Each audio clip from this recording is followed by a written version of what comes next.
Gannavaram airport నుంచి ఇప్పుడు British వాళ్ళ టైంలో ఉన్న ఎయిర్పోర్ట్ ఇది. ఆ తర్వాత బ్రిటిషర్స్ టైం నుంచి ఉన్న ఎయిర్పోర్ట్ పేరు మార్చుకుని విజయవాడ అంతర్జాతీయ విమానాశ్రయం అయిన తర్వాత ఈ రోజున చాలా కనెక్టివిటీలు పెరిగింది. కేంద్ర మంత్రి రామ్మోహన్ నాయుడు గారు సివిల్ ఏవియేషన్ మినిస్టర్ అయినాక. కానీ తర్వాత ఈ రోజున నా నియోజకవర్గం గన్నవరం నుంచి ప్రధానమంత్రి నియోజకవర్గం వారణాసికి డైరెక్ట్గా ఫ్లైట్ ఏర్పాటు చేసినందుకు civil aviation minister Rammohan Reddy గారికి ధన్యవాదాలు తెలియజేస్తూ ఈ కార్యక్రమాన్ని అక్కడి నుంచి వర్చువల్గా ప్రారంభించిన కేంద్ర మంత్రి గారికి, అలాగే బాలశౌరి గారికి, విజయవాడ పార్లమెంట్ సభ్యులు కేశినేని చిన్ని గారికి ధన్యవాదాలు తెలియజేస్తూ, హైందవ సంస్కృతి సాంప్రదాయాల్లో భాగంగా ఈ సర్కార్ జిల్లాల్లో ఫస్ట్ నదుల దగ్గర నది ఎక్కడుంటే అక్కడ నాగరికత పుట్టిందనే చరిత్ర చెప్పే చారిత్రాత్మక నిజం.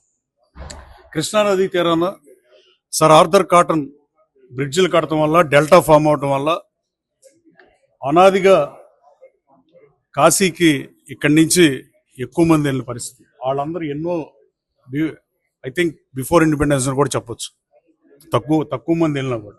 ఇవాళ కనెక్టివిటీ వారణాసికి రావడం వల్ల విజయవాడ నుంచి ఈ చుట్టుపక్కల 4-5 సర్కార్ జిల్లాల నుంచి డైరెక్ట్గా వారణాసికి డెఫినెట్గా చాలా ఉపయోగకరమైన సర్వీస్ ఇది. తిరుపతికి ఎలా అయితే మంచికి వెళ్తారో అలాగే వారణాసికి వెళ్ళే వాళ్ళకి చాలా డేస్ సేవ్ అయ్యే పరిస్థితి. అలాగే కేంద్ర మంత్రి రామ్మోహన్ రెడ్డి గారు, అలాగే బాలశౌరి గారు అడిగారు, నేను అడిగా.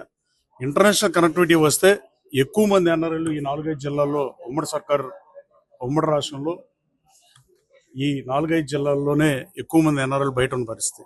వాళ్ళకు కూడా వాళ్ళు వచ్చేదే 15 రోజులు 14 రోజులకు వచ్చేటప్పుడు 2-3 రోజులు టైం వేస్ట్ అయ్యే పరిస్థితి. ఎయిర్పోర్ట్ కనెక్టివిటీ పెరగటం వల్ల ఇంటర్నేషనల్ ఫ్లైట్ కూడా ఒకటి వస్తే, అది లుఫ్తాన్సా హైదరాబాద్ తీశారు, దాన్ని కూడా ట్రై చేయమని నాకు కోరాం.